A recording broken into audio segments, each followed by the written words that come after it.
Magandang umaga po sa inyong lahat.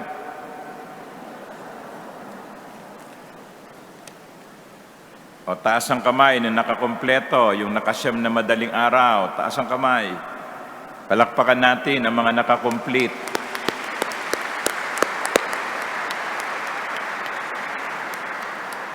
Yung hindi nagising at hindi na kumpleto, better luck next year. Pero mga minamahal kong kapatid, ito lang paalaala. Baka nakumpleto ninyo ang simbang gabi, maganda yon, pero hindi naman kayo nagsisimba kung araw ng linggo. Dapat, kahit po hindi simbang gabi, lalo na kung araw ng linggo, gawin nating bahagi ang araw ng linggo na nagsisimba. Hindi lamang para humingi. Kasi alam ko marami sa inyo nagsimba o kinumpleto ang simbang gabi dahil may hinihiling. Baka yung iba sa inyo humihiling ng boyfriend, no? O baka yung iba sa inyo humihiling na magkahiwalay na sila ng girlfriend niya, no? Okay. Pero hindi lang kayo magsisimba dahil meron kayong hinihiling. Magsimba kayo dahil gusto nyong magpasalamat. Magpasalamat sa mga biyayang patuloy nating tinatanggap mula sa kabutihan ng Diyos. Amen? Yun, gising pa. Mga minamahal kong kapatid, sa mga nagdaang araw, kung inyong pinakinggan ang ating mga pagbasa, narinig natin ang kwento ng Pasko. Narinig natin ang kwento ni Elizabeth at Zechariah. Narinig natin ang kwento ni Hannah na pinagkalooban ng sanggol dahil sa kanyang dasal, ibinigay sa kanya si Samuel. Narinig din naman natin kung paanong si Hannah na binigyan ng anak kay Samuel ay ibinalik si Samuel sa Panginoon at inialay ang kanyang anak sa templo. Narinig natin ang kwento ng mga magulang ni Samson, kung paanong si Samson ay bunga rin ng pagpapala ng Diyos. Narinig natin ang kwento ni Juan Bautista.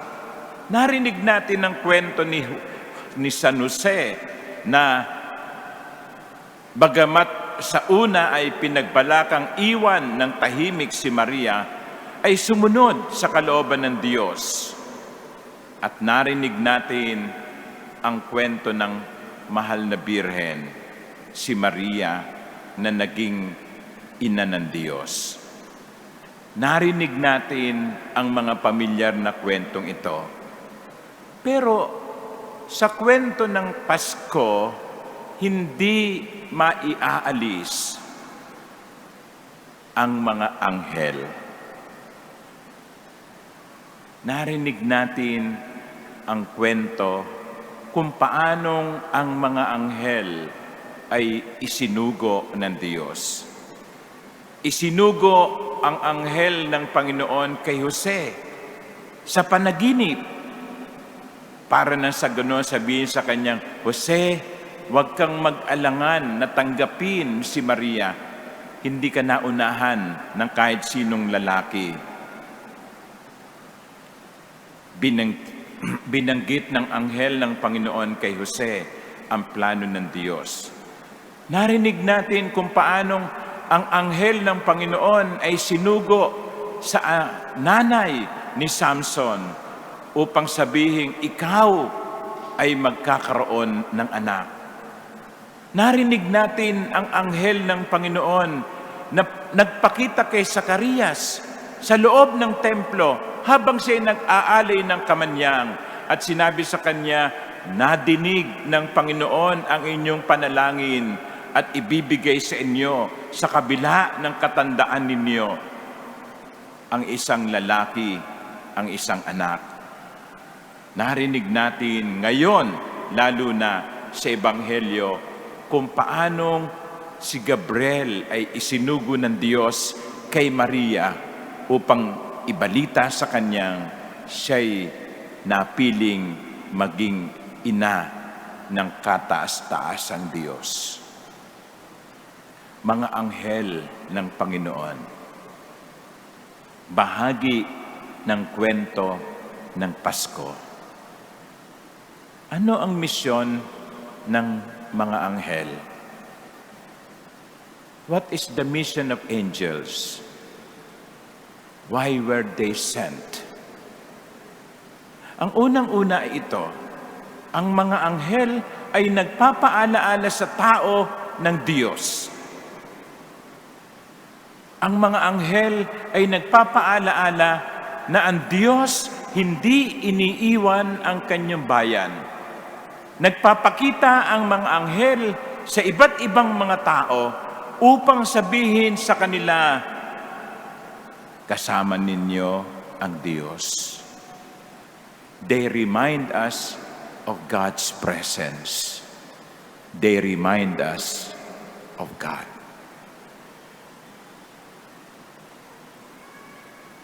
Ano ang ikalawang misyon ng mga anghel?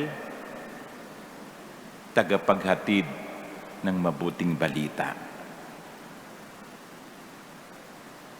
Tagapaghatid ng balita na nagsasabing, tinugon ng Diyos ang inyong panalangin. Magkakaanak ka sa Zacarias. Magkakaanak ka, ina ni Samson. Magkakaanak ka, Jose. Magkakaanak ka, Maria. Mabuting balita ang hatid ng anghel. At sa bandang huli, dala ng anghel ang katiyakan na dahil kapiling natin ang Diyos, ang paulit-ulit na sinasabi ng mga anghel, huwag kayong matakot. Huwag kang matakot, Maria. Huwag kang matakot, Jose, na tanggapin si Maria. Huwag kang matakot. Huwag kang matakot. Do not be afraid. Do not be afraid because God is with us.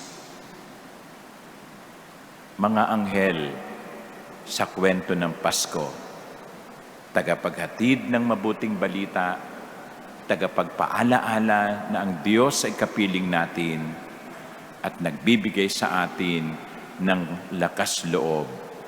Huwag kang matakot. Minsan, kapag may narinig tayong sinasabi sa atin, ako, sana ay matanggap ka sa trabaho o kaya ay sana ay swertihin ka sa iyong mapapangasawa. Ang minsan sinasabi natin ay ito, sana magdilang anghel ka. Narinig niyo na ba yon? Sana magdilang anghel ka. Pero ang tanong ko ito, bakit dila lang? Bakit dila lang yung anghel? Bakit hindi yung buong pagkatao? Bakit hindi yung buong katawan? Sana maging anghel tayo. Hindi yung magkaroon tayo ng pakpak, no? Okay? Hindi. Maging anghel tayo sa bawat isa. Na sa pamamagitan natin, unang-una, ay madama ng mga tao, madama ng ating mga kasama sa opisina, madama ng ating mga kasama sa bahay, na tayo ay merong Diyos. All of us should be reminders of God's presence. Kapag nakikita tayo ng mga tao, sana ang makita nila ay Diyos. Hindi. Father, pag nakikita ko yan, nakikita ko demonyo no? Hindi. Dapat ang bawat isa sa atin maging tagapagpaalaala na ang Diyos ay kasama natin. Be like angels. Be like reminders of God's presence. Pangalawa, Maging tagapaghatid tayo ng mabuting balita. Ngayon, ang dami-daming means of communication. Merong internet, merong cellphone, ang dami-daming social media platform, merong Facebook, merong dati Twitter, ngayon may X. What a name, X, no? Ang dami-dami. Gamitin natin yung mga ito, no? Para maikalap natin yung mabuting balita. Maging tagapaghatid tayo ng mabuting balita. Huwag yung peke. Ang bilis-bilis nating maghatid ng peking balita At minsan, ikinatutuwa pa natin na magkalat ng maling balita. Minsan, ikinatutuwa pa natin na maghatid ng mga balitang nakasisira ng iba. Oy, alam mo ba? Alam mo ba? Nako, break na sila, no? Tuwan-tuwa ka pa. Bakit hindi? Oy, alam mo ba? No? Nagkabalikan, no? Yun ang balita. Sa mundong ito, ang dami ng mga sinungaling. Huwag na tayong dumagdag pa. Sa mundong ito, marami na nagkakalat ng mga nakakalungkot na balita. Huwag na tayong dumagdag pa. Kung hindi totoo, huwag nating ipagkalat. At kahit totoo, kung walang maibubungang tama, kung walang maibubungang mabuti, tumahimik na lamang tayo.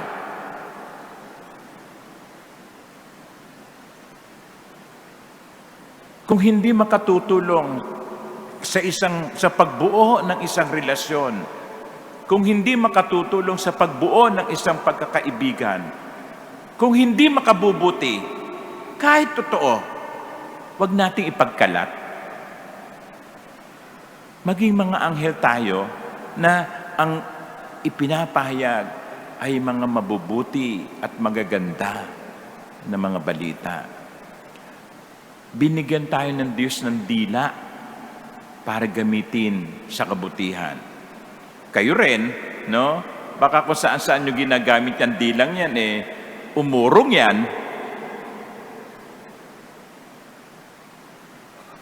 We need to hear good news. We need to hear encouraging news. We need to hear truthful news. At ikatlo, magbigay tayo ng pag-asa sa iba at sabihin natin, huwag kang susuko, kaya mo yan. Huwag kang matakot. Huwag kang matakot. Huwag kang mag-alala.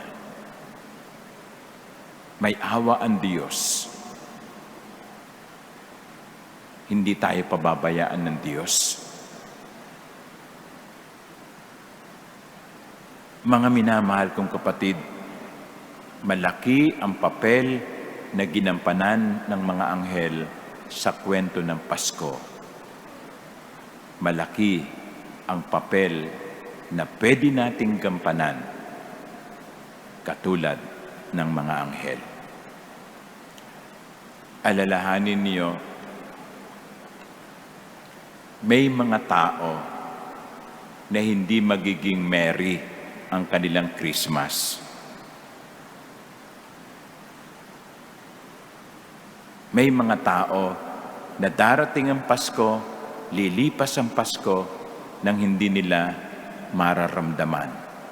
Sa iba't ibang kadahilanan, kamamatay lang ng isang mahal sa buhay, natanggal sa trabaho, nasunugan, may giyera. May mga tao na sa Pasko, hindi nila mararamdaman na sila'y mahal ng Diyos. Alam ba ninyo, there is a study that says that it is during holidays that the number of cases of suicide goes up. During Christmas season, Easter, Valentine's Day, Thanksgiving. It is during these days, holidays, that the cases of suicide go up. Because it is during these days that they feel most lonely.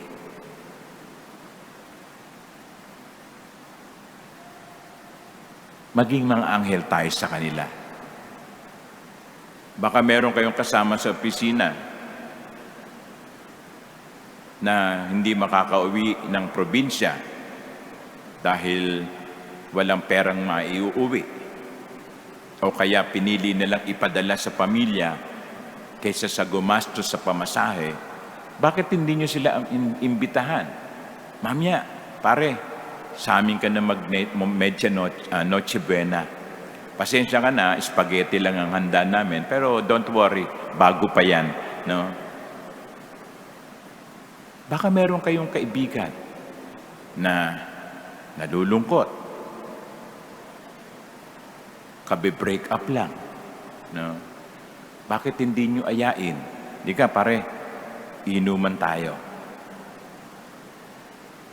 O kainan tayo. Maging mga anghel kayo sa kanila. Maging mga anghel tayo sa ibang tao.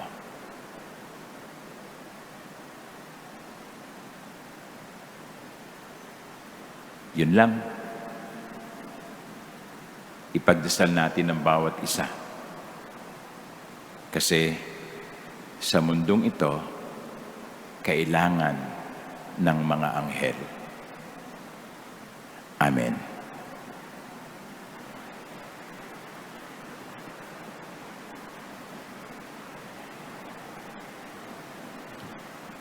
Magsitayo ang lahat. Sumasampalataya ako Sa Diyos samang makapangyarihan sa lahat na may gawa ng langit at lupa. Sumasampalataya ako kay Hesus